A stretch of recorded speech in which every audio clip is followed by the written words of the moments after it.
नमस्कार दोस्तों। आज के हमारे इस वीडियो में हम आपके लिए भाई बहन के पवित्र त्योहार रक्षाबंधन की कथा को लेकर उपस्थित हुए हैं।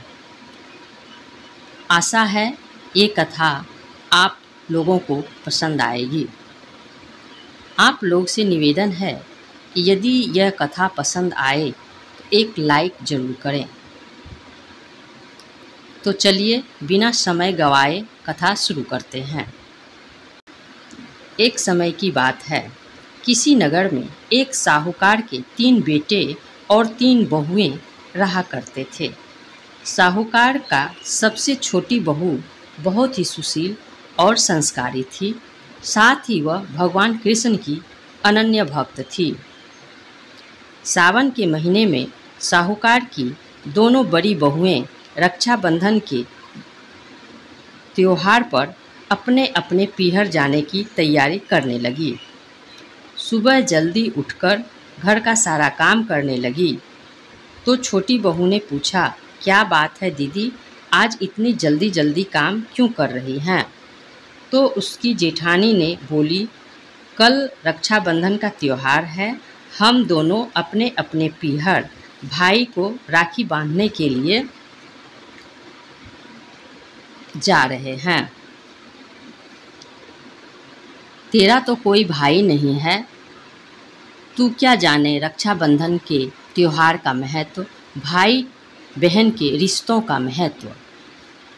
छोटी बहू को ये बात बहुत बुरी लगी और वह भगवान कृष्ण के मूर्ति के समक्ष खड़ी होकर खूब रोई और बोली, मेरा कोई भाई होता तो आज मैं भी अपने पीहर जाती, कहकर फूट फूट कर रोने लगी। अगले दिन रक्षाबंधन का त्योहार था। सुबह सुबह उसके घर उसके दूर के रिश्ते का एक भाई आया और उसका आकर साहूकार से बोला, ये मेरी बहन है, मैं इसके दूर का रिश्ते का भाई हूँ और इसे रक्षाबंधन के त्योहार पर अपने साथ इसे अपने घर ले जाने आया हूँ। तब साहूकार का बेटा बोला, लेकिन इसका तो कोई भाई नहीं है, तुम कौन हो? भाई के समझाने पर साहूकार की और उसका बेटा मान गया और छोटी बहू को उसके साथ भेजने को तैयार हो गया। परंतु छोटी बहू के पति के मन में कुछ शंका थी। वो बोला, आप इसे ले जाइए, परंतु इसे वापस लेने मैं खुद आऊँगा। ऐसा कहकर छोटी बहू को उसके भाई के साथ रवाना किया। रास्ते में चलते चलते छोटी बहू ने अपने भाई से कहा, भैया तुम इतने सालों तक कहाँ थे और पहले रक्षाबंधन पर कभी राखी बंधवाने क्यों नहीं आए?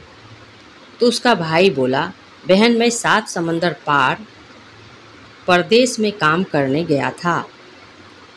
जब वह अपने घर पहुँचे तो घर में भाभी ने अपने ननद का खूब स्वागत किया, खूब आवभगत की। फिर उन्होंने रक्षाबंधन का त्योहार खूब धूमधाम से मनाया। ऐसे ही हंसी खुशी समय बीत गया। एक दिन छोटी बहू का पति उसे लेने उसके घर आया। महल ऐसा घर और ऐसो आराम देखकर चकित रह गया। भाई और भाभी ने उसकी खूब आवभगत की। अगले दिन सुबह सुबह भाई और भाभी ने उसे विदा किया।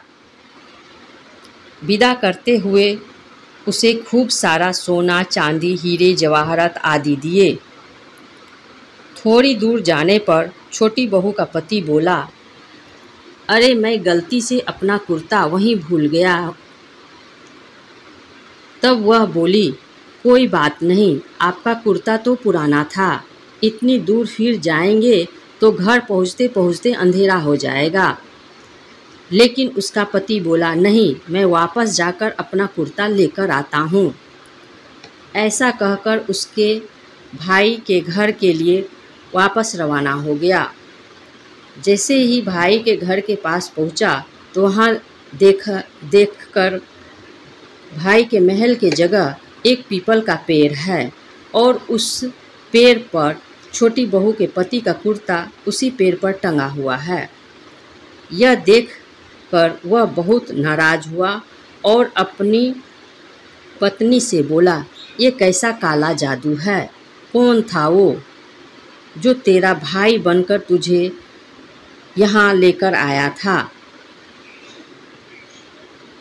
मुझे तो शुरू से ही शक था, इसलिए मैं तुझे लेने आया था।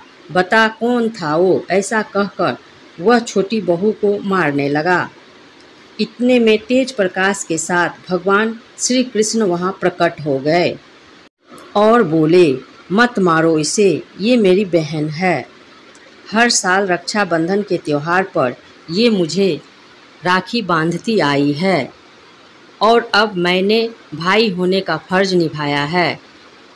इसे मैंने अपनी बहन माना है। छोटी बहू और उसका पति हाथ जोड़कर श्री कृष्ण के चरणों में गिर गए। नमस्कार दोस्तों, आपको ये कथा कैसा लगा? आप एक कमेंट करके ज़रूर बताइएगा। Thank you.